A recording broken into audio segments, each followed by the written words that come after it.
কিন্তু কোন চাঁদাবাজদের কাছ থেকে টাকা নিয়ে ভোট দেবেন না।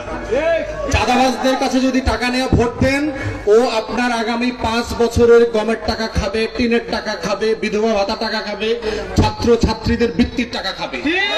এবং এই চাঁদাবাজদেরকে আমরা প্রতিহত করব পাড়ায় মহল্লায় যেখানে যেখানে আছে।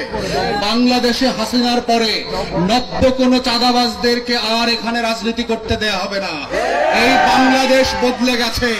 যারা মনে করছে আওয়ামী লীগের অনুপস্থিতিতে নতুন করে চাঁদাবাজদের ব্যানারে ব্যানারে হাট ঘাট মাঠ দখল করবে, তাদেরকে আমরা পরিষ্কার করে পলাশের প্রান্তর থেকে হুঁশিয়ার করে দিচ্ছি, চাঁদাবাজির রাজনীতি বাংলাদেশে থাকবে না। কোন চাঁদাবাজি গুন্ডা পান্ডাদেরকে পলাশে রাজনীতি করতে দেওয়া হবে না। যত বড় দলের যত বড় নেতা হোক, তাকে পলাশের মাঠে কোনোভাবে ঢুকতে দেওয়া হবে না। এটাই হচ্ছে পলাশের নতুন রাজনীতি, এটাই এবি পার্টির রাজনীতি।